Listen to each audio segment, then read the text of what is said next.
Okay, for my Tisas 1911, I'm going to look at some modifications here. And initially I was not going to modify it. I was going to keep it just kind of bare bones stock like this USGI version.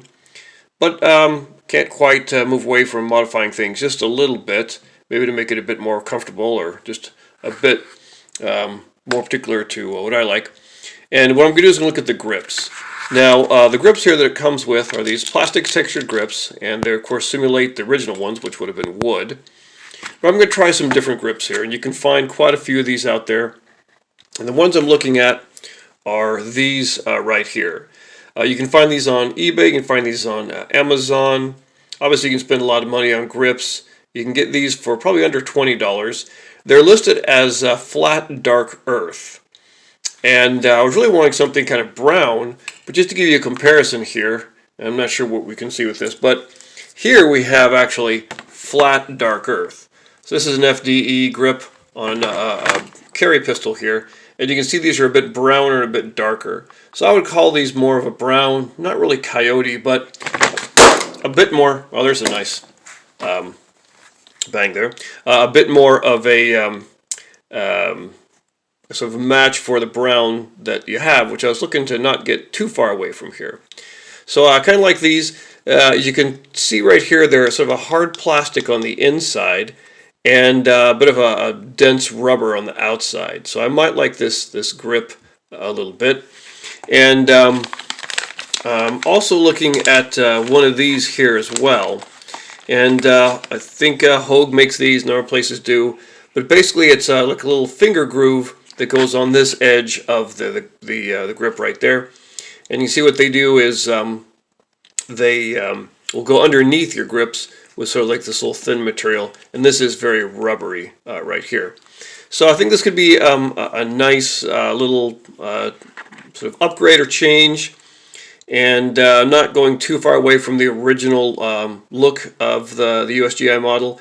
And these are you can find wooden ones like this as well. These are kind of molded to look like the way the old wooden grips were carved as well. So I'm kind of trying to stay within that look as well. They appear to fit right on here. So first thing to do is to get these grips off and see what it looks like getting them on. Okay, so the screws come off pretty easily, and this is the plastic piece here. You can look at it underneath. This is all a hard plastic, and that's what it looks like there. So it's kind of cut out, I guess, maybe to save some weight or something, have less material. And there's the gun without the grip. Guess we should eject the magazine and make this safe and all. But that's kind of where we get it. And there are your bushings. I've seen replacement bushings here. I've also seen some sets that have replacement springs, little silver springs, or kind of gold-plated or bronze, not springs, but screws to go in here. I kind of thought that'd be kind of cool, but you know, not really necessary. Maybe later. I don't want to get too flashy with this. I'm trying to still make it look fairly stock. But obviously, this is a really simple thing to do, and the sort of a finger grooves grip here, that's going to slip right on over the bushings here and then wrap around to the other side. So let's get that going and see how that fits on there. So you see this rubberized piece goes on first, goes right there in the bushings, wraps around for the finger grooves. Even has a nice little cutout for what you have where the magazine goes in at the bottom. So that looks like it should do the job.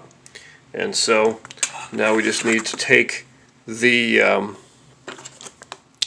actual grips here and put them on right there on top. And even though this is our Tisas 1911 here, these look like they're fitting just fine. They have the the cutouts for all the various pieces where they need to. And so we'll just get that on and screw those in and see how it looks when it's all together. And there it is, all put back together. So here are my new grips, and here's this finger groove insert right there. Feels good. I like it. I do happen to like finger grooves and things like this, and so if you don't really care for that, this might not be for you. But if you do like it, it does feel pretty good. Now this is of course, rubberized, and the grips are rubberized. They have a nice kind of feel to them. They a little bit give and have lots of I don't know, sort of texture or traction to hold on to. One thing you'll see is that this insert underneath here for the finger grooves kind of sticks out a little bit past the grips, like that. For the other side, can you see that right there? The little black area of it. So, not a problem really, but I mean, do you like that kind of hanging out there? If you don't, you could just trim that off a little bit, and it goes on there, and you can see the magazine is in. So that kind of fits in there. This is an extended 8-round magazine, so it hangs out just a tiny bit. But we have that there. Anyway, pretty good budget modification to the gun, and I think I'm gonna like that, like how that feels. It doesn't look too much different from the stock version, but it's personalized a little bit, and I tend to like that. So anyway, that's one thing to consider. Not a whole lot of money involved here. You can find this pair of grips, like I say, for usually less than $20.